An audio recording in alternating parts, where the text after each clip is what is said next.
Il pleuvait fort cet après-midi-là à Portland, le genre de pluie torrentielle qui faisait ruisseler des ruisseaux sur l'asphalte comme de minuscules rivières. J'étais assis au volant de ma vieille berline, les essuie-glaces balayant d'avant en arrière à un rythme régulier, essayant d'ignorer le froid qui s'infiltrait à travers la fine isolation de la portière. Par la vitre mouillée de pluie, j'observais les bambins serrant leurs couvertures et les parents se dépêchant sous leur parapluie pour se glisser dans le petit bâtiment en briques de la garderie Little Live. Mon cœur s'apaisa à l'idée de voir Sad esquisser un sourire radieux, sa petite silhouette se dandinant vers moi, ses queues de cheval ondulant comme des chérubins. À cet instant, tout me semblait normal, routinier, sûr. Puis mon téléphone vibra sur le siège passager, brisant le bourdonnement discret du chauffage. Je tendis la main, légèrement tremblante, en déverrouillant l'écran. Je m'attendais à un texto de Belle, me demandant probablement si je serais rentré à temps pour le dîner ou si nous avions besoin de plus de lait d'amande. Au lieu de cela, le message qui m'était parvenu me coupa le souffle. Déménager en France avec Jem. J'avais vidé nos économies. Bonne chance pour payer le loyer. Mes doigts planaient sur l'écran, engourdis et incertains. Je clignai des yeux, relus les mots et sentis le goût métallique de la panique envahir ma bouche. Amis, nos économies, ces dollars accumulés avec tant de peine disparus. Et Jem, sa collègue, la simple amie qu'elle m'avait présentée lors de dîners gênants. Le moteur tic-taquait en refroidissant. Mon esprit repensait à ces derniers mois, repassant chaque conversation et chaque regard furtif que j'avais ignoré. Avais-je manqué quelque chose? Les appels tardifs, les voix basses, la façon dont son regard s'était détourné chaque fois que j'évoquais notre avenir. Peu importait maintenant. Belle avait fait son choix. Et elle avait tout emporté avec elle. J'ouvris la porte, guidai le parapluie à travers la tempête et me précipitai vers l'entrée. La pluie ruisselait de son parapluie comme des larmes, trempant le col de ma veste. À l'intérieur, Sadie était assise en tailleur sur une minuscule chaise en plastique. De la peinture aux doigts maculés son sac à dos dans une explosion de rose et de violet. Sa petite langue pointait entre ses lèvres et sa concentration, tandis qu'elle collait des autocollants sur un papier découpé représentant un dinosaure. Elle leva les yeux en entendant mes pas, le visage illuminé par une explosion de joie. « Papa !» cria-t-elle en laissant tomber son pinceau dans une flaque d'eau par terre. Elle se releva précipitamment, son besoin d'attention toujours adorable, même si ma poitrine se serrait. Je la pris dans mes bras, la soulevant sur mon épaule pour qu'elle puisse m'entourer le cou. Son rire retentit, un son de cloche qui aurait dû être réconfortant. Au lieu de cela, il me tordit de culpabilité. Comment lui dire que maman était partie, que tout ce pourquoi nous avions travaillé s'était envolé du jour au lendemain? J'embrassai le sommet de sa tête, respirant l'odeur des crayons et du shampoing, et forçai un sourire que j'espérais rassurant. « Salut, ma puce », dis-je en lissant les mèches de cheveux mouillés qui lui collaient au front. Elle bredouillait à propos d'un jeu qu'elle jouait avec mademoiselle Karen, mais je n'entendais que des bribes, drôles de chapeaux, courir sous la pluie. Mon regard se posa sur ses petits doigts, maintenant collants de peinture, puis revint à mon téléphone qui vibrait à nouveau dans ma poche. J'installai Sadie dans son siège auto et remontai au volant, le message se répétant dans ma tête comme un disque rayé.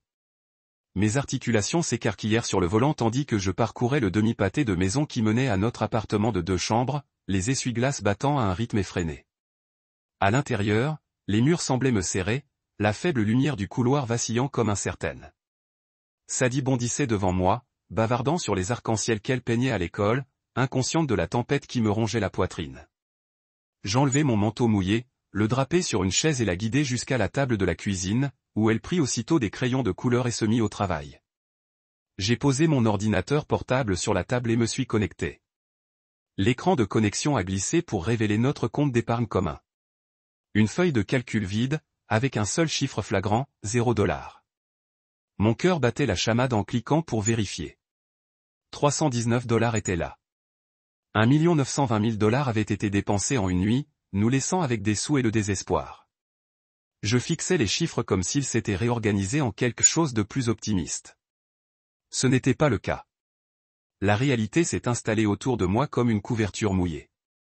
Pas de course, pas de loyer, aucune idée de comment je peux me loger. Sadie a levé les yeux de son dessin.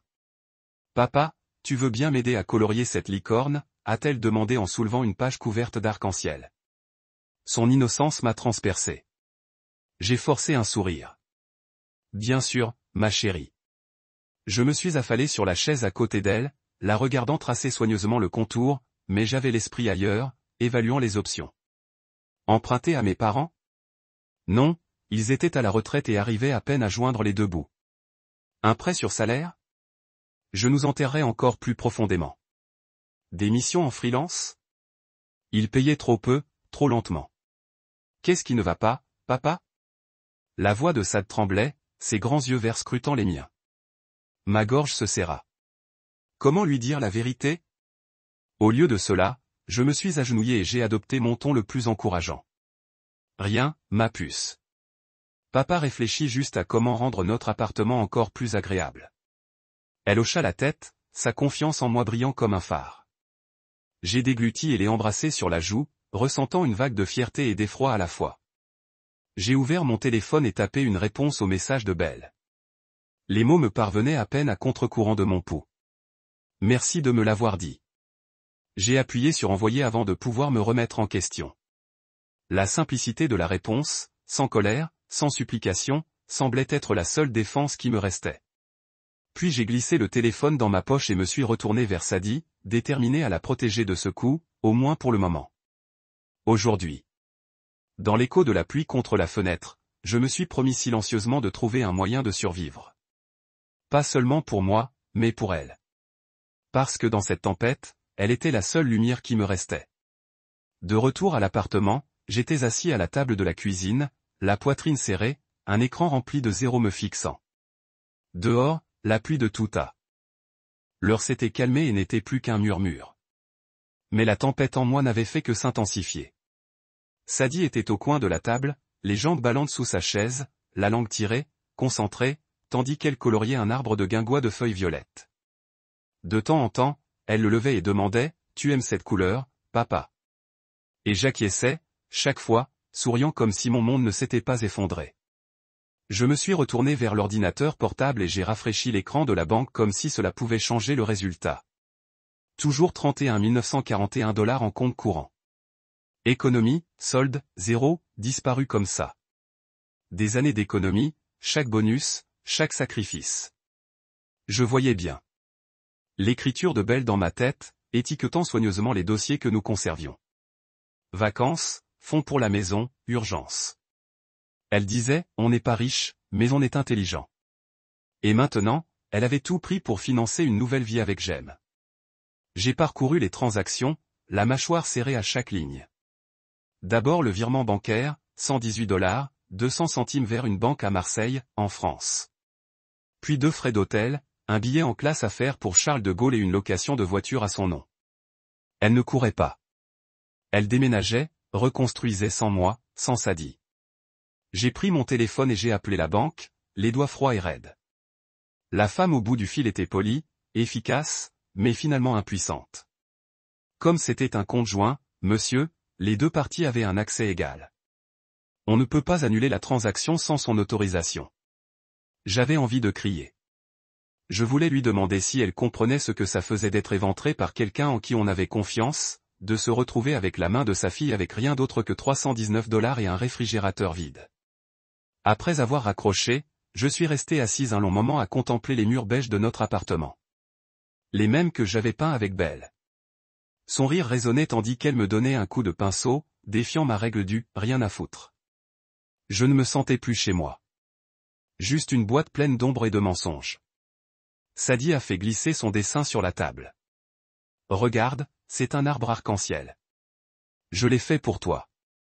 J'ai avalé ma salive et je l'ai prise dans mes bras, l'attirant sur mes genoux et la serrant fort. Elle a gloussé, enroulant ses petits bras autour de mon cou.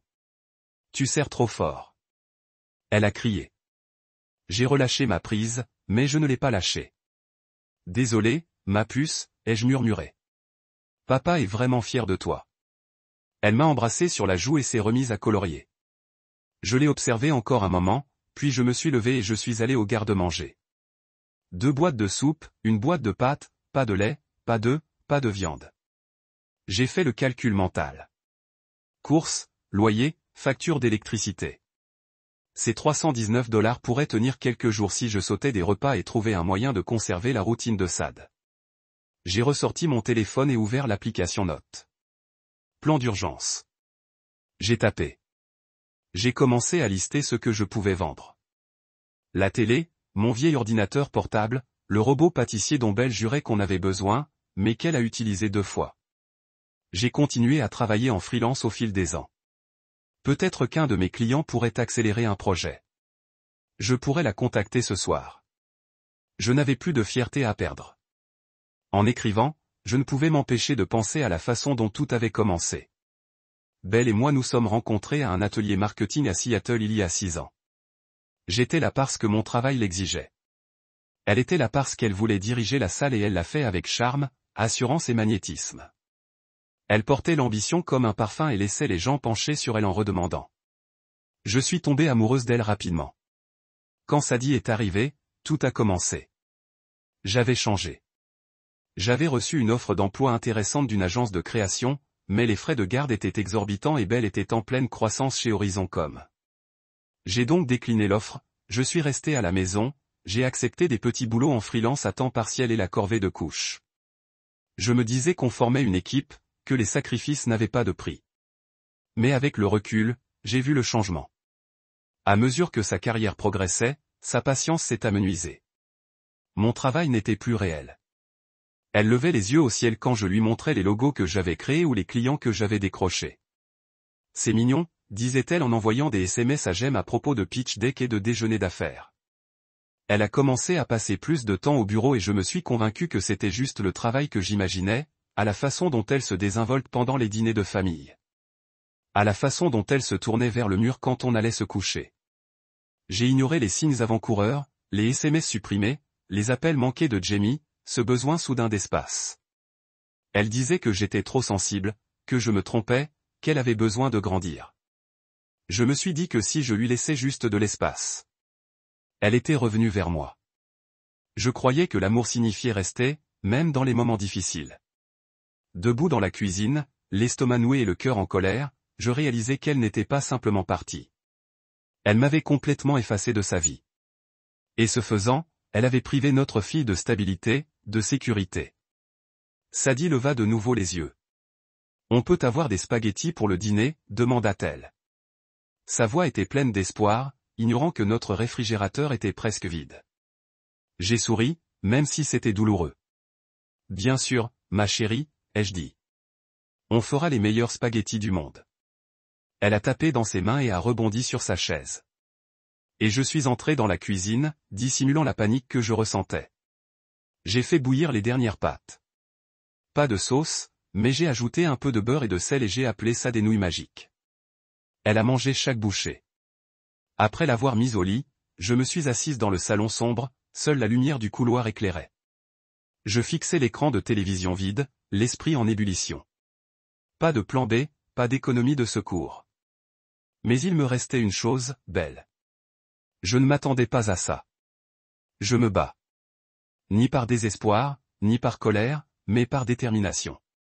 J'ai ouvert mon ordinateur portable et commencé à envoyer des emails à tous mes clients, leur proposant des délais de livraison rapides, des réductions, tout ce qu'il fallait. Puis j'ai ouvert mon agenda et commencé à bloquer des créneaux horaires.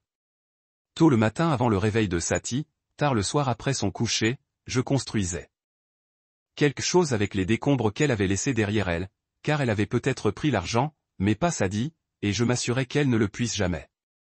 Le lendemain matin, l'aube était pâle et hésitante, comme si même le ciel hésitait à accueillir le jour. Je me suis traîné jusqu'à la cuisine, encore dans ma veste trempée par l'orage de la veille, et j'ai allumé la cafetière. De la vapeur s'échappait de la cafetière, emplissant l'appartement d'un confort familier, mais cela ne suffisait guère à apaiser la tension, et j'ai hoché la tête.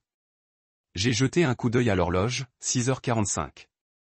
Bientôt, il faudrait que je réveille Sadie pour la garderie, que je réponde aux emails des clients et que j'entame la rude ascension de la reconstruction de nos vies. Du trou où Belle nous avait laissés. Mon téléphone vibra contre le comptoir, me tirant de mes pensées tourbillonnantes. Je décrochai, me préparant à un autre SMS de Belle ou à une information anonyme sur d'autres fonds épuisés. Au lieu de cela, l'identifiant de l'appelant apparut.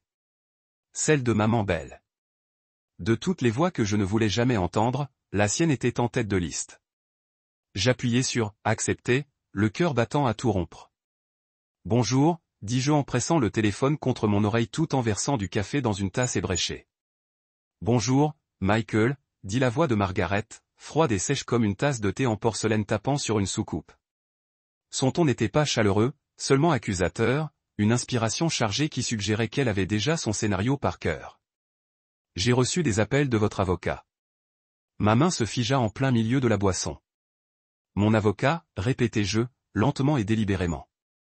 Je savais qu'elle aurait appelé Nadia, mais cela me semblait personnel. Oui, répondit-elle sèchement. Elle m'a dit que vous aviez déposé une demande de garde d'urgence et de gel des avoirs. Un bref silence, et vous prétendez que j'ai fait chanter Belle pour qu'elle renonce à son droit de visite si elle ne m'envoyait pas plus d'argent.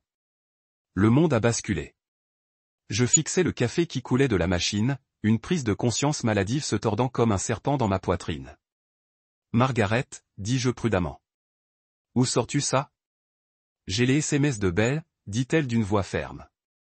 Elle me montra les tiens, des SMS menaçants, l'accusant d'abandonner Sadie si elle n'obtempérait pas. Il y avait une pointe de satisfaction dans ces mots, comme si elle se délectait à me faire passer pour le méchant. Je m'inquiète pour ma petite fille. Ma vision s'est brouillée. Non seulement Belle avait fui de l'autre côté de l'océan, vidé notre compte et m'avait laissé me battre pour le loyer, mais elle avait retourné la situation contre moi, et maintenant sa mère était complice. Le feu qui couvait en moi s'est rallumé. Je me suis agrippé au bord du comptoir, mes ongles s'enfonçant dans le stratifié. Margaret, tu dois arrêter d'écouter des mensonges, dis-je en m'efforçant de garder une voix calme.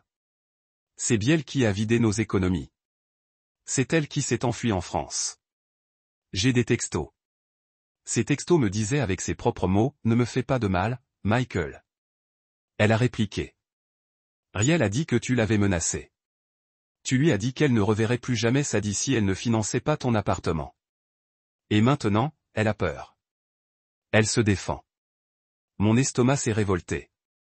Elle se défend en volant l'avenir de notre fille, dis-je d'une voix basse et tremblante de rage. Je ne l'ai jamais menacée. Je lui ai demandé de me parler d'argent avant qu'elle ne nous anéantisse.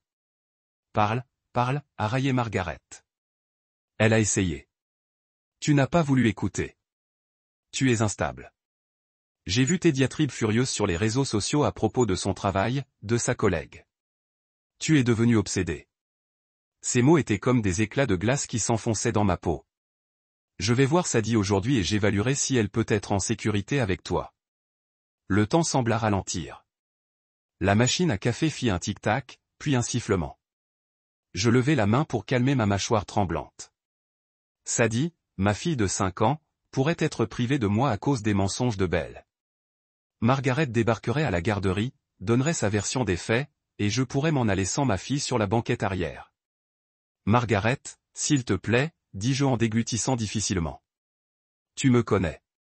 Tu sais que je ne ferai jamais de mal à ma fille. Je sais ce qu'elle m'a dit. Répondit froidement Margaret. À cet après-midi, Michael. Assure-toi d'avoir bien compris ton histoire. La ligne fut coupée avant que je puisse répondre. Je fixai l'écran, le cœur battant la chamade. La machine à café s'éteignit et la tasse à moitié pleine reposa sur le comptoir. Je l'entourai de mes doigts, sentant sa chaleur m'envahir. Puis, comme réveillé en sursaut, je me souvins de Sadie qui attendait le petit déjeuner. Dans le salon, elle était assise par terre avec un puzzle, fredonnant joyeusement. Ses cheveux étaient un fouillis de boucles, et elle leva les yeux quand je suis entré, son visage s'illuminant de ce sourire confiant que je chérissais. « Salut, papa, dit-elle en se penchant pour me serrer la jambe. Je m'agenouillai à côté d'elle, ramassant les pièces du puzzle avec un calme délibéré. « Salut, ma citrouille. As-tu faim ?» demandai-je. Elle acquiesça et je la portai à table. Tout en préparant des œufs brouillés et des toasts, je forçai mon esprit à démêler le chaos. Je m'attendais à la trahison de Belle, mais l'attaque de sa mère fut un nouveau coup dur. Un rappel que le combat ne serait pas seulement contre mon ex-femme, mais contre une famille entière prête à mentir pour sauver la face. Au petit déjeuner, Sadie bavardait de ses rêves, de baleines parlantes et d'écureuils volants. Je souris et hochai la tête, chaque bouchée de toast ayant le goût d'un fardeau. Chaque rire qu'elle partageait était une promesse que je ne pouvais briser. Mon monde s'était réduit à la taille de sa main dans la mienne, et je refusais de laisser quiconque rompre ce lien. Après l'avoir déposée à la garderie, je restai un long moment assis dans la voiture, les mains crispées sur le volant. Le soleil tentait de percer les nuages, mais la matinée semblait toujours morne et lourde. Je composai le numéro de Nadia d'une main déterminée. Lorsqu'elle décrocha, je parlais rapidement. Nadia, c'est moi. Margaret a appelé. Elle m'accuse de faire chanter Belle, la menaçant de refuser les visites si elle n'envoyait pas d'argent. Il y a eu un silence. Puis, de sa voix posée, elle a dit, nous devons régler ça immédiatement. Donnez-moi des copies de tous les messages que Belle vous a envoyés, ainsi que les siens, à Margaret. Nous demanderons une audience pour réfuter les allégations avant qu'elle n'ait d'impact sur la garde. J'ai expiré, le soulagement se mêlant à la tension dans mes épaules. Nadia coupait toujours le ton, transformant le chaos en stratégie. Merci, ai-je dit. Je mettrai tout en ligne ce soir. En tournant la clé, j'ai jeté un coup d'œil dans le rétroviseur au siège auto vide derrière moi, le siège de Sadie. Ma détermination s'est renforcée. Il pouvait m'accuser de toutes sortes de choses, mais il ne me séparerait jamais de ma fille. Pas si je faisais tout ce qui était en mon pouvoir pour la protéger. Alors, avec un soupir de résolution, je suis parti de la garderie. Un père déterminé et une tempête bien plus grande que la pluie matinale qui se préparait autour de nous. Alors que j'étais déterminé à affronter Sadie. Après avoir salué Sadie à l'entrée de la garderie, je suis resté un moment assis dans la voiture. Mon reflet se dessinait sur le pare-brise tacheté de pluie. L'air matinal était vif, presque électrique, comme pour m'avertir que chaque pas de la journée porterait le poids de tout ce qui avait précédé. J'ai glissé la clé dans le contact et, les doigts sur le volant, j'ai fixé la carte de rendez-vous dans ma main. L'ancien bureau de Belle. 9 heures. J'ai inspiré, lissé ma chemise et parcouru les rues endormies de Portland en direction d'Horizon où Belle avait disparu sans prévenir. Le bâtiment se dressait devant moi, sa façade vitrée teintée de gris sous le ciel couvert. Je me suis garé sur le parking visiteur, le cœur battant la chamade, plus fort que le cliquetis du moteur. Le hall était élégant et moderne. Sol en marbre poli comme un miroir, fougères en peau arquée comme des auvents verts, et écran numérique discret diffusant les annonces de l'entreprise. Je me sentais comme un intrus dans un monde étranger. Quand j'ai atteint le à la réception, une jeune femme leva les yeux de son ordinateur, les sourcils froncés, en signe de question polie. « Puis-je vous aider ?» demanda-t-elle, avec un mélange parfait de chaleur professionnelle et d'indifférence pratiquée. Je m'éclaircis la gorge, ravalant la boule d'angoisse qui m'avait serré la gorge. « Je cherche Belle Nolan, dis-je. Elle, j'ai cru comprendre qu'elle travaillait ici au marketing. J'ai des affaires personnelles à récupérer. » Son expression vacilla, mi-surprise, mi-compassion, avant qu'elle ne la masque sous le protocole. « Je suis désolé, monsieur. Belle a démissionné il y a 2 semaines. Elle n'a laissé aucune adresse de réexpédition. Elle a tapé sur quelques touches. Sa démission était effective le jour même. Nous avons envoyé une lettre de confirmation à son adresse personnelle, mais au-delà, je ne peux pas faire grand-chose de plus. Démissionner. Ce mot avait un goût de trahison. Il y a 2 semaines, j'ai fermé les yeux l'espace d'un instant, sentant l'air me s'échapper. Pas de préavis, pas de rendez-vous avec les RH, rien. Elle secoua la tête. Elle donna un préavis de 3 jours ouvrables, comme l'exige notre règlement, et partit. Sans explication. Elle présenta des excuses préparées. Je suis désolé pour ce que vous traversez. Je réussis à hocher la tête, incapable d'exprimer une gratitude sincère. Merci. Je me détournai, le regard de la réceptionniste me suivant avec une pointe de pitié. En traversant le hall, je me sentis exposé, comme si j'avais perdu le dernier fil qui me reliait à la vie antérieure de Belle. Elle avait méticuleusement effacé son identité professionnelle ainsi que nos finances communes. Le trajet du retour fut un brouillard de feux rouges et de bâtiments gris, mais mes pensées tournèrent autour d'un seul point, la planification. Ce départ avait été planifié. La spontanéité ne s'accordait pas avec le secret et le timing. La disparition silencieuse de Belle de l'entreprise reflétait la façon dont elle s'était éclipsée de notre vie, ne laissant que des échos. En arrivant à l'appartement, la porte d'entrée émit un grincement creux lorsque je franchis le seuil. Des œuvres d'art de Sade, des empreintes de main et des croquis au crayon orange vif de famille de bâtons bordaient le couloir. Je marquai une pause, traçant du pouce une paume peinte, me rappelant combien elle était petite la première fois qu'elle avait imprimé son empreinte sur le mur. Je me forçai à respirer. Cet endroit devait lui sembler comme un foyer. Je ne pouvais pas laisser ces murs porter le poids froid de la trahison de Belle. Je me dirigeai vers ce qui avait été son bureau, un coin du salon cloisonné par une haute bibliothèque remplie de manuels de marketing et de bibelots de conférences. J'ouvris le premier tiroir du petit bureau où elle s'installait après le travail. Quelques stylos, un carnet corné rempli d'idées de campagne, puis une pile de chemises estampillées du logo Horizoncom.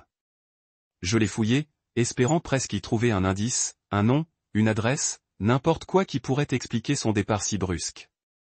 Une enveloppe gisait au fond, jaunie sur les bords, adressée à Belle en cursive soignée. Je la pris et passai mon pouce sur sa surface. Le cachet de la poste indiquait le 12 mai, il y a 3 mois, envoyé d'une adresse à Marseille, en France. Mon pouce accéléra. J'ouvris le rabat et dépliai la carte. Au recto, une aquarelle représentant un voilier fendant les vagues d'azur. À l'intérieur, l'écriture de Margaret en boucle. Bon voyage ma chère. Merci de m'avoir permis de contribuer au dépôt de garantie. Bisous, maman. En dessous, un petit mot. Je suis fier de toi. Profite bien de ta nouvelle vie. Je m'affaissai sur le bord du bureau, l'enveloppe tombant de mes doigts engourdis sur le tapis. Mon esprit tournait. Margaret, sa mère, avait financé l'appartement à Marseille 3 mois auparavant, bien avant le dernier virement bancaire de Belle. L'argent avait été acheminé discrètement. Aucune activité suspecte n'avait été signalée par notre banque avant qu'il ne soit trop tard. Ce n'était pas une rupture brutale. C'était une conspiration familiale. La trahison n'a pas commencé lorsque Belle a vidé notre compte.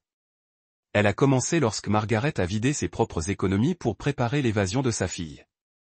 Je repensais à chaque appel, à chaque SMS que je lui envoyais pour oublier son stress professionnel ou ses petites tensions. Je repensais à l'intérêt soudain de Margaret pour mes compétences parentales, à ses conseils non sollicités sur la garde des enfants, à sa présence discrète aux fêtes d'anniversaire, comme si elle cherchait à s'attirer ses bonnes grâces pour une raison inconnue. J'avais accueilli son aide avec plaisir, la prenant pour une belle-mère inquiète plutôt que pour une complice. Ma poitrine se serra de honte et de colère. Le rire de Sad provenait de la pièce voisine où elle jouait avec sa girafe en peluche. Je m'essuyai le visage, serrant l'enveloppe comme une preuve de crime. Je la posai sur le bureau et expirai, la voix tremblante. « Tu as planifié ça » murmurai-je à personne. « Vous avez tous planifié ça. » Je me levai et me dirigeai vers le salon, jetant un coup d'œil à la table basse jonchée de livres pour enfants et de chaussettes dépareillées comme des miettes de pain, me ramenant à la réalité. Je pris Sadie dans mes bras et la serrai fort contre moi, respirant le léger parfum de shampoing à la fraise. Elle rigola et m'embrassa sur la joue, et je la serrai plus fort. Ce n'était pas une histoire d'abandon. C'était une histoire de protection. Je me battrais pour elle, même si cela impliquait d'affronter 2 générations d'une famille déterminée à réécrire le récit. Ce soir-là, je déposai l'enveloppe et la carte sur le comptoir de la cuisine. J'alluma une lampe, dont la douce lueur illuminait le mot manuscrit. Les mots « bon voyage » semblaient se moquer de moi. Mais au lieu de me briser, ils galvanisèrent une nouvelle détermination. Ce n'était pas seulement une rupture. C'était un piège. Et maintenant que j'avais découvert leurs traces écrites, l'étape suivante était de les révéler. J'ouvris mon ordinateur portable et rédigeai un email à Nadia, scannant l'enveloppe et la carte avec l'appareil photo de mon téléphone. Mes doigts volaient sur les touches tandis que j'expliquais ce que j'avais trouvé, détaillant chaque transaction et chaque paiement secret. À chaque phrase, ma colère se faisait plus vive. Demain, je porterai l'affaire devant les tribunaux. Je déposerai des requêtes pour récupérer les fonds illicites et prouver que Belle et Margaret s'étaient entendues pour nous voler notre avenir. Ce n'était pas la fin de notre histoire. C'était le tournant. Et plus tard, tandis que je bordais Sadie, lui repoussant une mèche de cheveux du front, je murmurais « Tout ira bien, ma puce ». Dans le silence de l'appartement, tandis que la nuit s'installait, je sentis un espoir profond prendre racine, un espoir plus brillant que la trahison, plus fort que les mensonges. Je la protégerai de tout mon être, et je ne les laisserai pas réécrire notre histoire. Le matin où je suis entré dans le bureau de Nadia Hakim, en centre-ville. Le ciel était dégagé pour la première fois depuis des jours, comme si le ciel s'était arrêté pour observer ce que j'allais faire. Je me suis garé sur le parking payant et suis resté un instant immobile, à contempler l'élégante façade vitrée de l'immeuble. Mon reflet vacillait dans les vitres teintées. L'inquiétude, l'épuisement et la détermination se mêlaient sur les visages.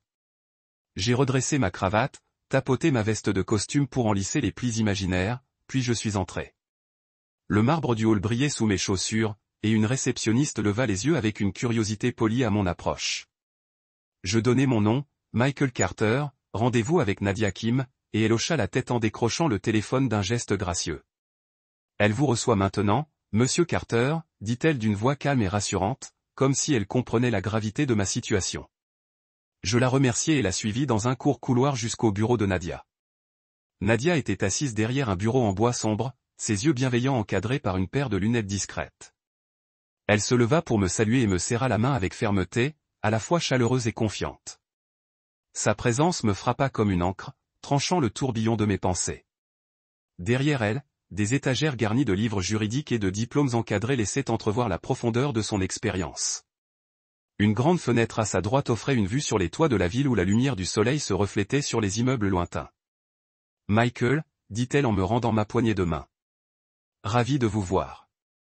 Veuillez vous asseoir. » Je me suis installé sur la chaise en face de son bureau, caressant mes genoux de mes paumes. L'assistante de Nadia a glissé un fin dossier en cuir sur le bureau. « J'ai organisé tout ce que vous m'avez envoyé. Les SMS de Belle, les photocopies de l'enveloppe de Margaret, les relevés bancaires, la transcription audio d'Alex. Nous sommes prêts à élaborer notre stratégie. » J'ai expiré, le soulagement se mêlant à la tension dans ma poitrine. « Merci, ai-je dit d'une voix rauque. Je ne sais pas où je serais sans vous. » Nadia a hoché la tête avec compassion. Commençons par la chronologie pour être sûr de n'avoir oublié aucun détail. Elle a ouvert le dossier, révélant des onglets de couleur. Nous commencerons par le virement bancaire initial de votre compte joint à Marseille. Ensuite, nous passerons à la découverte de l'enveloppe pour Margaret et enfin à l'enregistrement d'Alex qui confirme l'implication de Jem. Pendant qu'elle parlait, j'ai observé ses mains bouger délibérément, ouvrant le dossier, soulevant des documents, ajustant ses lunettes. Chaque geste respirait la compétence. J'ai senti là mon estomac se détendit, remplacé par une clarté déterminée. En gelant ses avoirs, poursuivit Nadia, nous garantissons que Belle ne pourra pas dissiper ses fonds avant d'avoir reçu une ordonnance du juge. Nous allons demander une pension alimentaire temporaire pour couvrir le loyer et les frais de subsistance jusqu'à ce qu'elle soit contrainte de se conformer, a-t-elle marqué une pause, scrutant mon visage. Et nous insisterons pour obtenir des visites surveillées ou une suspension de droit si elle continue à faire ses magouilles. Mon cœur battait la chamade. Tu crois vraiment qu'on peut l'arrêter, ai-je demandé d'une voix à peine plus forte qu'un murmure. Nadia s'est penchée en avant, le regard fixe. Michael, la loi est de ton côté. Elle a détourné des biens matrimoniaux, abandonné ses responsabilités parentales, et maintenant elle enrôle sa mère pour répandre des mensonges. Ce n'est pas seulement contraire à l'éthique, c'est passible de poursuite. Nous avons un dossier solide. J'ai hoché la tête, puisant de la force dans sa conviction. Bon, et maintenant ? Elle a ouvert son stylo et l'a tapoté contre son bloc-notes. Je vais rédiger la requête d'urgence aujourd'hui. Nous demanderons une audience dans les 72 heures, invoquant l'urgence du loyer, des charges et de la pension alimentaire. Nous soumettrons une déclaration sous serment de toi, Alex, et du service des fraudes de notre banque confirmant la transferts illégaux. Je déposerai également une requête pour contraindre Marie Nolan, Margaret, à produire toute communication qu'elle a eue avec Belle concernant l'aide financière. Nous devons prouver la collusion. Le mot collusion a fait l'effet d'un coup de massue. Margaret voulait aider sa fille. Maintenant, sans le savoir, elle se rendait complice d'un vol. J'ai senti un mélange de colère et de détermination bouillonner en moi. Quelque chose que je dois faire ? Ai-je demandé, me préparant à la tâche à venir. Rassemblez tous les documents supplémentaires que vous pourriez avoir. Courriels, messages vocaux, tout ce qui corrobore votre chronologie. J'aurai également besoin de votre déclaration. Sous serment détaillé. Décrivez comment vous avez découvert les transferts, ce que vous avez discuté avec Belle au sujet des finances avant son départ, et toute fausse déclaration qu'elle a faite. Elle m'a glissé un formulaire de déclaration sous serment imprimé. Remplissez-le avant la fin de la journée et nous déposerons le dossier demain matin. J'ai accepté le formulaire, le sentant peser sur mes mains. C'était plus que des paragraphes sur papier. C'était mon chemin pour protéger l'avenir de Sad. Nadia s'est levée, signalant la séance. Était fini. Je t'appellerai ce soir avec des mises à jour. En attendant, essayez de vous reposer. Je sais que c'est écrasant, mais rappelez-vous, vous faites la bonne chose pour votre fille. Je me levai et tendis à nouveau ma main. Merci. Nadia, vraiment? Elle sourit, un soupçon de compassion adoucissant son comportement professionnel. Nous passerons à travers cela. Sur le chemin du retour, j'ai laissé la ville s'éteindre, me concentrant plutôt sur les prochaines étapes, rédigeant mon affidavit, alignant des fonds d'urgence et préparant le tribunal. Mais sous mon anxiété, je mets un courant d'espoir. Avec les conseils de Nadia, je sentais que nous pouvions tourner la tendance. Lorsque je suis entré dans la place de parking de l'appartement, le soleil de fin d'après-midi a filtré à travers les nuages, jetant une douce lueur. J'ai attrapé le dossier du siège passager et je me suis dirigé à l'intérieur. Le rire de Sad a dérivé de sa chambre. Elle regardait son dessin animé préféré. Ma poitrine s'est resserrée d'affection. J'ai glissé dans sa chambre et je l'ai trouvé enroulé sous une couverture, les yeux brillants. « Papa » s'exclama-t-elle, se précipitant avec un câlin de girafe moelleux à sa poitrine. Devinez quoi? J'ai encore dessiné un arbre arc-en-ciel. Pour le crayon rouge. À la table de la cuisine et a commencé à écrire. Trahison. À l'extérieur, les lumières de la ville scintillaient, mais à l'intérieur de la lueur de mon ordinateur portable illuminait plus que du texte. Il a illuminé l'espoir. Je combattrai ce chapitre de guerre par chapitre, affidavit par affidavit, jusqu'à ce que l'avenir de ma fille soit récupéré. Pour elle, je n'hésiterai pas. Je ne céderai pas. À ce moment-là, j'ai goûté la première douceur de la victoire, et c'était d'autant plus précieuse parce que c'était pour elle. Quelques jours plus tard, juste au moment où le soleil d'automne commençait sa descente paresseuse, mon téléphone bourdonnait d'un numéro inconnu. J'ai levé les yeux du comptoir de la cuisine où je faisais des sandwichs pour Sad après une collation de l'école. Il était 15h17. À peine assez de temps pour la faire sortir de la garderie et toujours arrivé à ma rencontre avec Alex. J'ai glissé pour répondre, me volant. Bonjour, dis-je, épuisant mon sac. Michael Carter? La voix était provisoire, étouffée. Une femme essayant de ne pas être entendue dans un café bondé, j'ai deviné. C'est moi. Mon cœur a sauté un battement. Je n'ai jamais rencontré personne d'autre que Nadia qui connaissait mon nom de famille.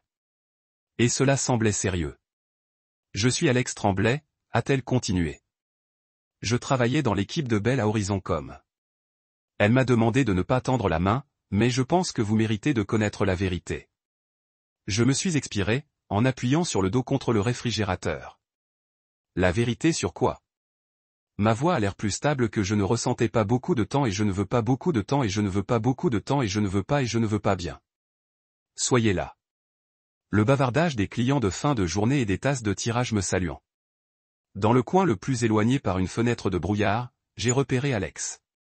Mi-de-30, cheveux noirs tirés dans un chignon soigné, les yeux se faisant passer comme elle s'attendait à ce que quelqu'un éclate à tout moment. Elle se leva quand je me suis approché, offrant un sourire tremblant. Merci d'être venu, dit-elle, baissant sa voix alors que je m'asseyais. J'ai hoché la tête, me penchant. Je suis désolé que ce soit comme ça, elle jeta un coup d'œil par-dessus son épaule. Je ne voulais pas croire que Belle était capable de ce qu'elle a fait, mais je ne peux plus rester silencieuse. J'ai pris une respiration. Qu'avez-vous appris? Alex a tiré une enveloppe de manille de son sac et l'a glissée à travers la table. Mes doigts se sont fermés autour de lui. James Holloway n'est pas seulement un ami. Il est la clé de son évasion financière. J'ai cligné des yeux. Que voulez-vous dire? Elle a ouvert l'enveloppe et a extrait une pile d'enregistrements bancaires imprimés, des relevés de compte offshore et un bâton USB. Ce sont des enregistrements que j'ai obtenus de notre service des finances sous prétexte d'un audit. Réalel avait accès à certains comptes dans le cadre de ses informations d'identification de travail. Elle a utilisé cet accès pour déplacer les fonds de clôture de notre entreprise par le biais de sociétés d'obus intermédiaires, puis en a acheté une partie dans un compte du nom de James dans les îles Caïmans. De là, il est allé à son compte personnel à Marseille. Mon cœur battait si fort, je pensais que tout le café l'entendrait.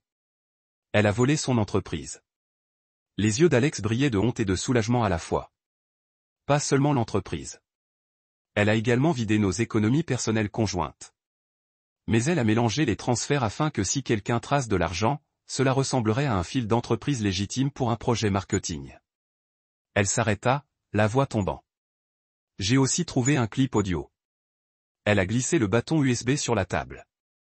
Jouez-le vous-même si vous voulez une preuve. J'ai empoché le bâton et expiré, regardant Alex. La trahison a piqué à nouveau. Non seulement Belle lui tourna le dos à sa famille et moi, elle avait exploité sa position de confiance au travail pour voler son employeur et impliquer Jem dans le crime.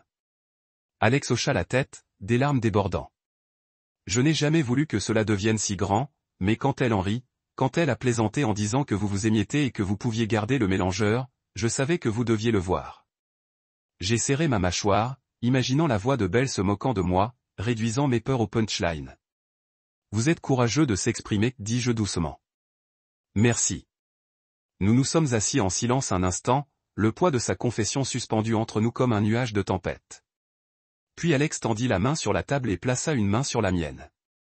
Je suis désolé, Michael, pour tout. Je lui ai serré la main avec gratitude. Passons à travers cela. Ce soir-là, après avoir caché Sadie dans le lit et embrassé sa joue douce, je me suis retiré dans le salon. L'appartement était calme à l'exception du bourdonnement du réfrigérateur. J'ai branché le bâton USB sur mon ordinateur portable et j'ai cliqué sur le fichier audio. L'enregistrement crépitait avec du bruit ambiant, des vers tirants, des bavardages distants avant que la voix de Belle ne passe, claire et impéniteuse. Honnêtement, j'aime, c'est un gâchis. Elle rit, la note d'amusement suffisamment vive pour couper du verre. Je lui ai dit que c'était juste de l'argent. Il boudera pendant une journée, mais il s'en remettra. Il ne sait pas à quel point ce transfert est grand. J'ai dit qu'il pourrait avoir le mélangeur. Pensais que cela ferait une bonne blague. La voix de Jem a suivi, gloussant. Il gardera l'appartement. Pauvre gars. Mais bon, nous avons un mur SIO maintenant, non? Mon estomac est tombé. Un code mural SIO pour l'argent qu'elle avait canalisé. Elle n'était pas pleine de remords. Elle était amusée. J'ai fermé les yeux, rappelant le texte qui avait tout commencé. Déménageant en France avec Jem. J'ai vidé nos économies. Les mots s'étaient sentis finaux, dévastateurs. Mais maintenant, j'avais une preuve de permétation, de collusion et de moquerie. Cette preuve percerait le plaquage de ses mensonges et exposerait toute l'étendue de sa trahison. Le lendemain matin, j'ai emmené Sadie dans son siège d'auto et je suis allé au bureau de Nadia. L'enveloppe des enregistrements de l'entreprise et le bâton USB dans ma mallette. Mes mains agrippaient la roue alors que je répétais les faits. Compte de coquilles offshore, détourner les fonds d'entreprise, enregistrer des admissions. Ce n'était pas seulement du vol. C'était le complot, la fraude, la trahison sur chaque front. Quand j'ai atteint Nadia, elle m'a lancé dans son bureau, son expression sobre. J'ai présenté les documents et remis le bâton USB. Elle l'a branché, a écouté le clip, ses sourcils sortant de détermination.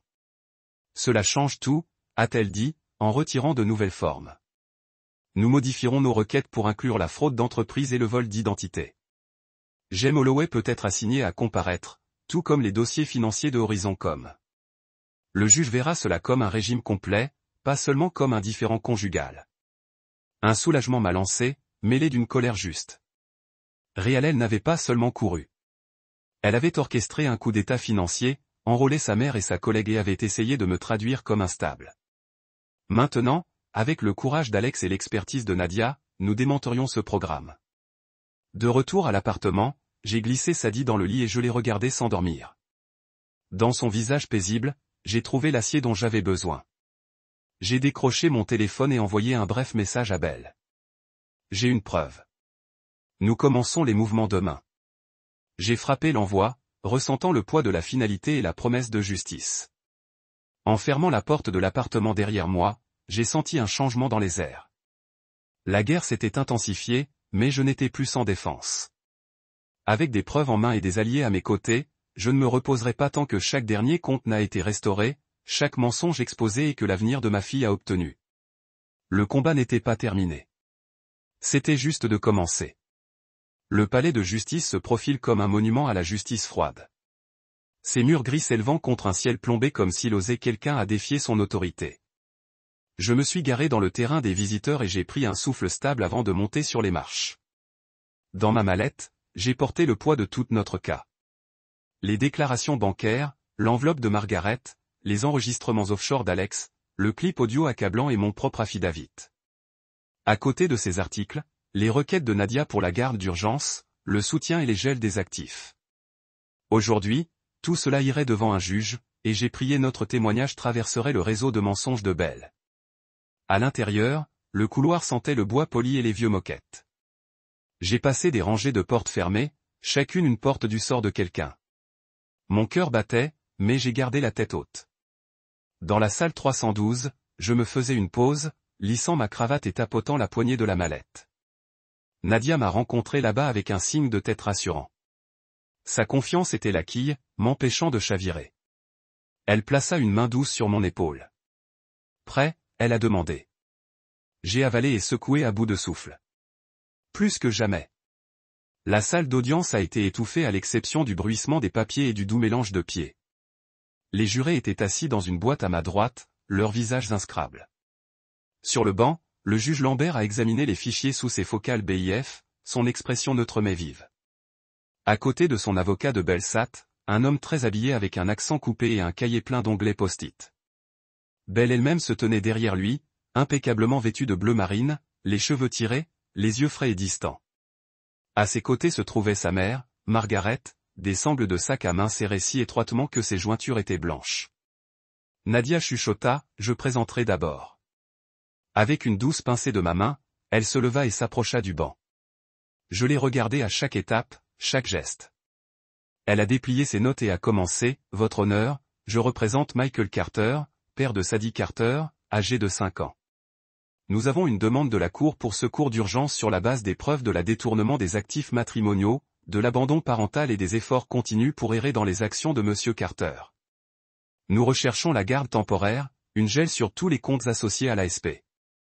Nolan et sa famille et une pension alimentaire immédiate de l'accusé. » Elle paie lentement, présentant la chronologie. Elle a décrit le transfert initial de $18 000 à Marseille, l'enveloppe de Margaret datée de 3 mois auparavant, et les comptes de coquilles offshore révélés par Alex. Elle a cité le clip audio dans lequel Madame Nolan a ri de vider les économies et de me moquer. Enfin, elle a remis mon affidavit dans lequel j'ai décrit la découverte des transferts. Le refus de Belle de discuter des finances et de l'impact dévastateur sur notre famille. Le juge Lambert se pencha en avant, les sourcils levés. Mademoiselle Kim, y a-t-il des preuves que cet enregistrement a été obtenu légalement? Nadia a placé le bâton USB sur le banc. Oui, votre honneur. Mademoiselle Tremblay l'a fourni à mon client sous les dispositions de dénonciation. Nous avons une chaîne d'affidavits de journal de garde de MS Tremblay et l'enquêteur de fraude de notre banque, confirmant l'authenticité des transactions et de l'enregistrement. Le juge a hoché la tête lentement, en examinant le bâton et le dossier. Ensuite, elle a fait signe à l'avocat de Belle. Il se leva, s'éclaircissant la gorge. Sa voix s'est glissée lisse et pratiquée. Votre honneur, alors que Madame Kim dépeint une image dramatique, une grande partie de ces preuves est circonstancielle. Les transferts, bien que malheureux, ont été autorisés par les deux parties à l'époque. Quant à l'enregistrement, ses origines ne sont pas claires. Mon client a démissionné de sa propre validation, cherchant un nouveau départ. La réaction de Monsieur Carter, déposant la motion après motion, indique l'instabilité et une attitude vindicative envers la poursuite de l'indépendance de Madame Nolan. Il fit un geste vers Belle, qui était assis raideur. Elle leva un coup de main comme s'il s'échappant d'une mouche. Je n'ai rien volé. J'ai utilisé nos économies pour payer des dettes que nous avons éclatées. Michael le savait. Il a juste choisi de ne pas agir. Je voulais une nouvelle vie sans relâche par sa micro-gestion. Ces mots ont été coupés, répétés. J'ai senti ma poitrine se resserrer alors qu'elle se peinait la victime et moi le méchant. L'avocat de Margaret a suivi avec une brève déclaration m'accusant de menacer des textes, de fabrication d'allégations pour gagner de la publicité. Margaret elle-même me répartit avec un regard froid, les lèvres se pressaient serrées comme si je me se défierant pour la défier. Mon estomac se transformait, mais à travers le dais, j'ai vu le regard régulier de Nadia. Elle se leva à nouveau pour sa réfutation, dépliant les dossiers d'entreprise d'Alex et le rapport de fraude de la banque. Elle a souligné le code utilisé pour masquer les transferts en dépenses de l'entreprise, et elle a présenté l'assignation que nous avions déposée au service des finances de Horizoncom, demandant des emails montrant les demandes de retrait répétées de Belle, les demandes de la politique de l'entreprise contrevenant. Puis Nadia se tourna vers l'enregistrement. Elle a pressé le jeu sur sa tablette et la salle d'audience remplie de voix de Belle résonnant les murs. J'ai regardé le visage de Belle palade tandis que la mâchoire de Margaret se relâchait. Le juge a fermé les yeux un instant comme s'il absorbait le plein impact de l'entendre d'une mère rire de l'abandon de son propre enfant. À la fin de l'audio, Nadia a fermé son dossier et a fixé le juge avec une intensité calme. Votre honneur, ce que cet enregistrement démontre est une intention et une malveillance claire. Mon client a été décalé, sa fille a mis en danger et sa confiance a trahi. Nous avons demandé le soulagement nécessaire pour protéger cet enfant et préserver l'intégrité des actifs conjugaux jusqu'à une audience complète. La salle d'audience était silencieuse. Je pouvais entendre mon rythme cardiaque dans mes oreilles. Le juge Lambert posa son stylo et m'a cherché à Belle. Sur la base des preuves dont je suis saisi, les transferts de câbles sans consentement mutuel, implication des comptes offshore, les admissions enregistrées, je trouve une cause probable pour croire que Madame Nolan s'est engagée dans une faute financière et l'abandon des parents. J'accorde la requête de Monsieur Carter pour la garde temporaire unique de Sadie à compter immédiatement et je commande un gel sur tous les actifs liés à Madame Nolan, Jem Holloway et Margaret Nolan épinglant une nouvelle audience. Une consommation collective de respiration a rempli la pièce. L'avocat de Riel a bafouillé, hochant la tête rapidement. Votre honneur, pouvons-nous demander des visites supervisées? Le juge Lambert a ouvert ses notes. Madame Nolan aura des visites supervisées à la discrétion de Monsieur Carter à organiser par le biais de services familiaux. Tout contact non supervisé est interdit par les présentes. De plus, Madame Nolan et Madame Nolan Senior doivent produire tous les dossiers financiers liés au transfert d'ici la semaine prochaine ou faire face à un mépris. Elle tapota doucement son gavel. La cour est ajournée. Le silence a plu pour un battement de cœur. Ensuite, le craque-gavel résonna comme du tonnerre. J'exhalai, mes épaules s'affaissant alors que la gravité de la victoire s'installe sur moi. Nadia a glissé à côté de moi, me remettant l'ordre signé. Je l'ai pressé contre ma poitrine, des larmes me piquant les yeux. Dans le couloir, les journalistes et une poignée de spectateurs ont bourdonné, mais tout ce que je voulais, c'était quitter cet endroit avec Sadie. À l'extérieur, l'air s'était dégagé, des nuages gris se séparant pour révéler la lumière du soleil pâle. J'ai pris le bras de Nadia et nous avons descendu les marches ensemble. La décision du juge nous avait acheté du temps et de la sécurité.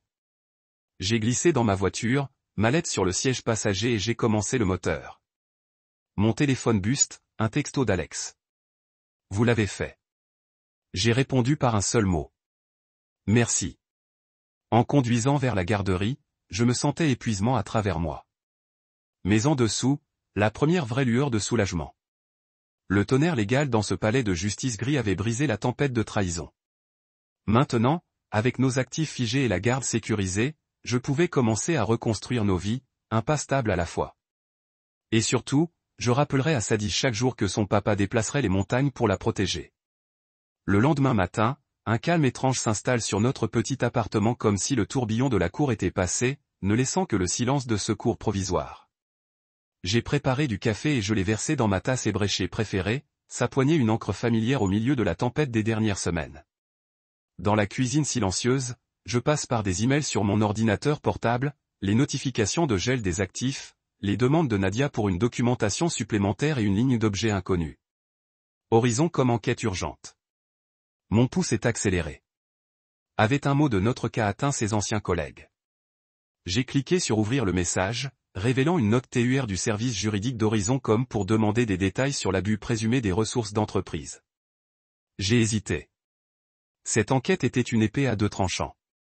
Il pourrait davantage étayer nos affirmations, ou cela pourrait dégénérer le drame indépendamment de ma volonté.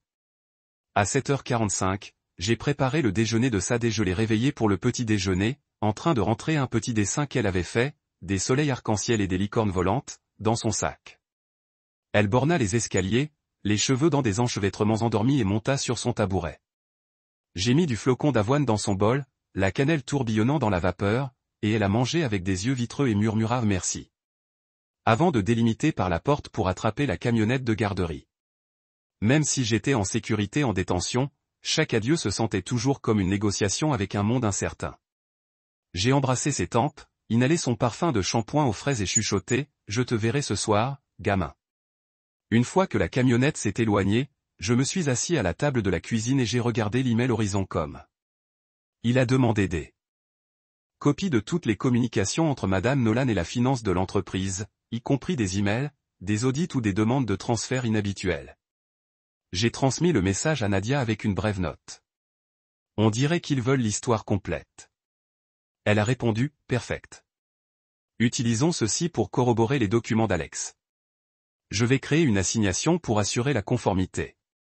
J'exhalais, tapant ma tasse contre la table. Chaque manœuvre juridique se sentait comme un mouvement d'échec, s'avançant vers checkmate contre Bell et sa famille. J'ai passé l'heure suivante à compiler l'enveloppe de Margaret, le dossier des déclarations offshore d'Alex et la chronologie que j'ai rédigée.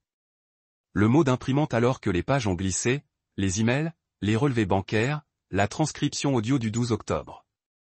Je les ai organisés en une pile soignée marquée dans l'ordre chronologique, puis j'ai appelé Nadia pour confirmer notre prochaine date d'audience. Elle m'a rappelé qu'en 2 jours, nous plairions pour des frais de vol d'identité et demanderions une compensation pour les frais juridiques. Nous clôturons, dit-elle, sa voix chaleureuse avec des encouragements. Restez tranchant. Après avoir raccroché, j'ai attrapé mes clés et j'ai conduit au magasin UPS le plus proche. L'expédition de 6 graphiques de preuves avec des expositions et des affidavits avait envie d'envoyer une bouée de sauvetage au juge, un fil tangible liant notre récit ensemble. En scellant la dernière boîte, j'ai remarqué que le greffier me regardait avec des yeux sympathiques. Je me suis rappelé pourquoi je faisais ça. Pas pour le rétribution, mais pour la justice, pour protéger Sadie et notre avenir. De retour à la maison, le soleil de l'après-midi a filtré à travers des stores à moitié dessinés alors que je m'installais au ministère de l'Intérieur, rédigeant un email à l'adresse indiquée de Jem Holloway, s'il existait du tout, pour exiger l'explication de son implication. J'ai tapé lentement, indiquant clairement les faits. Son nom sur les comptes Shell, son rire sur l'enregistrement et une demande de confirmation ou de refus de l'association. Ensuite, j'ai ajouté, le défaut de réponse entraînera une assignation et des charges potentielles. Je m'arrêtais, reliant les mots. C'était surréaliste de confronter un homme que je n'avais jamais rencontré, mais qui avait renversé ma vie. J'ai pressé Send, l'adrénaline bourdonnant dans mes veines. En début de soirée, une notification a cinglé. Mon email avait été automatiquement transmis à un serveur générique sans réponse dans les îles Caïmans. Le message a rebondi. J'ai froncé les sourcils, réalisant que nous devions compter sur la contrainte légale pour le joindre. Nadia aimerait ça. Je l'ai noté pour son briefing. Au moment où j'ai entendu la porte d'entrée cliquer, mon cœur a sauté. Sadie a volé dans mes bras, son petit cadre presque englouti par ma couche ouverte. Papa, gazouillait-elle, tenant sa petite chaussure avec une dentelle disparue. Mademoiselle Karen a dit, j'étais courageuse aujourd'hui. J'ai fait un nouvel ami nommé Lucas. Son excitation crépitait comme l'électricité. Je lui ai embrassé la joue et j'ai posé des questions sur la dentelle, promettant que nous le réparons après le dîner. Je me suis réchauffé les spaghettis avec le dernier de notre beurre et de notre fromage, et nous nous sommes assis ensemble sur le canapé alors qu'elle racontait chaque détail de sa journée. Le nouvel ami, la Pépanie, la collation qu'elle a échangée contre mon fromage à cordes. J'ai écouté, hoché la tête, savourant ces mots comme la médecine. Pourtant, une partie de mon esprit a coché la chronologie des tâches de ce soir. Analyser les documents d'Alex pour la sauvegarde numérique, examiner les dépositions pour le projet de mouvement de demain et éventuellement planifier une réunion avec un comptable médico-légal pour retracer la piste papier.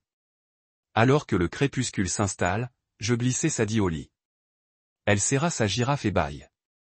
Papa, chuchota-t-elle, maman reviendra-t-elle jamais? L'innocence de sa question m'a traversé. Je ne sais pas, dis-je, se brossant les cheveux de son front. Mais en ce moment, vous et moi avons tout ce dont nous avons besoin. Nous sommes en sécurité et nous sommes ensemble.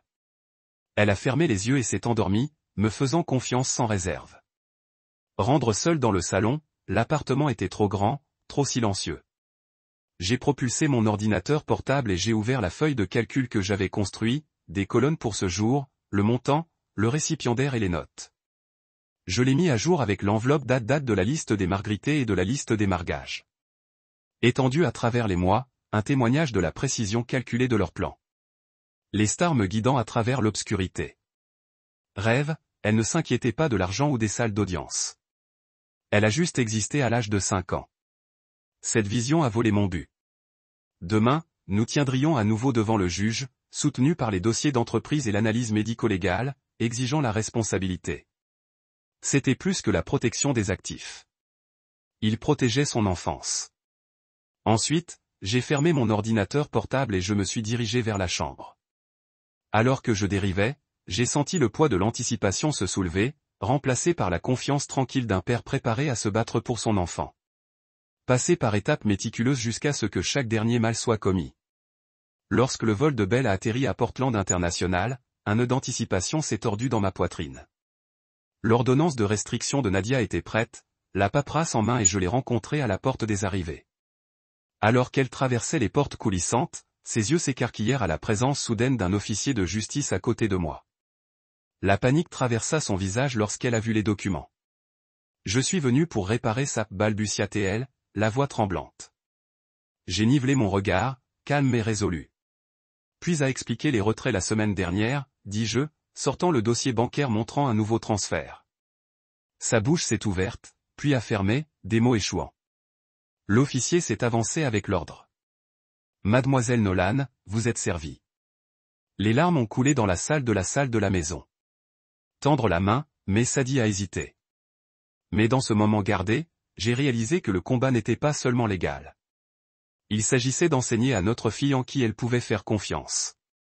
Des mois se sont écoulés depuis que Gavel du palais de justice est tombé en notre faveur. Et à cette époque, Sadie et moi avons transformé nos vies en quelque chose de plus stable, plus brillant. Nous avons emménagé dans un bungalow confortable près de l'Alberta Park. Son revêtement bleu pâle et son jardin bien rangé reflétant des débuts frais. Pendant la journée, j'ai relancé mon activité de conception indépendante, en affrontant les clients locaux pour les logos et les actualités du site web. Chaque chèque de paie a reconstitué ce qui était à juste titre le nôtre. Porsche par Porsche, brique de brique, j'ai reconstruit nos économies. Les soirées sont devenues notre temps sacré. Lire des histoires au coucher sous une lueur de lampe douce. Expérimenter avec de nouvelles recettes de crêpes le samedi matin et retrader nos mains et nos trottoirs à l'extérieur de notre pas de front. J'ai regardé sa Drigé Bloom en découvrant les lucioles et j'ai appris à faire du vélo sans roue d'entraînement. Son père résonna dans le quartier, une joyeuse bannière de la résilience. Bien sûr, les batailles juridiques se sont poursuivies, les assignations à comparaître pour les dossiers offshore, les dépôts confirmant le vol d'identité de Margaret et les négociations de récupération des actifs qui ont traîné en fin d'après-midi. Mais avec les conseils stables de Nadia, chaque obstacle est devenu une victoire. Nous avons récupéré des milliers de personnes, assez non seulement pour couvrir la dette passée, mais pour mettre de côté pour le collège et les urgences. Une soirée tranquille, alors que Twilight peignait le ciel en lavande, Sadie est montée sur mes genoux avec un dessin qu'elle venait de terminer. Notre nouvelle maison, un arc-en-ciel qui s'étend au-dessus et deux personnages de bâton se tenant la main. En dessous, dans un parchemin prudent, elle avait écrit « Daddy est brave ». J'ai senti des larmes me piquer les yeux alors que je l'embrassais sur le front. Son message, autrefois destiné à me briser par peur de l'expulsion, avait enflammé quelque chose de plus fort, une vérité inébranlable et durable. Dans l'épave de la trahison, j'ai trouvé un but et une force. Et alors que la pluie commençait à se moquer doucement de notre fenêtre, j'ai réalisé que la maison n'était pas seulement un endroit. Il est construit sur l'amour, l'honnêteté et la promesse que nous allons faire face à n'importe quelle tempête ensemble.